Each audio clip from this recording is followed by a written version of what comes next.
بسم اللہ الرحمن الرحیم۔ السلام علیکم دوستو، ہارون آفیشل میں آپ سب کو خوش آمدید کہتا ہوں۔ امید ہے آپ سب ٹھیک ٹھاک اور خیریت سے ہوں گے۔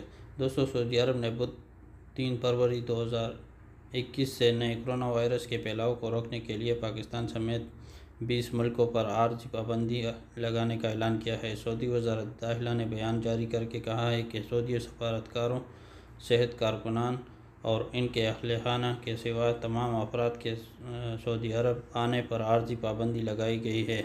یہ پابندی 20 ممالک سے آنے والے پر عائد کی گئی ہے۔ ان میں سے پاکستان، انڈیا، امارات اور دیگر ممالک شامل ہیں۔ سعودی وزارت داخلہ نے منگل کو بیان میں کہا ہے کہ سعودی شہریوں، سفارتکاروں، صحت کارکنان اور ان کے اہل عیال کے سوا کسی بھی ملک میں داخلے پر پابندی لگا دی گئی ہے۔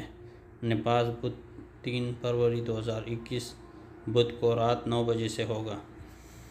دوستو، سعودی عرب کی طرف سے ان 20 ممالکوں پر پابندی عائد کر دی گئی ہے، جس میں ارجنٹائن، امارات، جرمنی، امریکہ، Indonesia, Ireland, Italy, Pakistan, Brazil, Portugal, برطانیہ، ترکی، جنوبی افریقہ، سویڈن، سوئٹزرلینڈ، فرانس، لبنان، مصر، انڈیا اور جاپان شامل ہے۔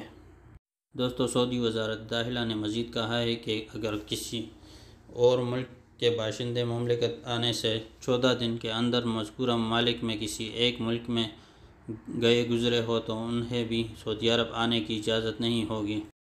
دوستو، یہ تھی تازہ ترین اپڈیٹ سعودی عرب میں فلائٹوں کے حوالے سے جو ہم نے آپ کے ساتھ شیئر کی۔ مزید اس طرح کی ویڈیو دیکھنے کے لیے ہمارے چینل کو سبسکرائب کریں، ویڈیو کو لائک کریں، اپنے دوستوں کے ساتھ شیئر کریں۔ اپنا اور اپنے دوستوں اور رشتہ داروں کا بہت سا خیال رکھیں۔ ہمیں دیجیے اجازت، ملتے ہیں ایک نئی اپڈیٹ کے ساتھ۔ تب تک کے لیے اللہ حافظ۔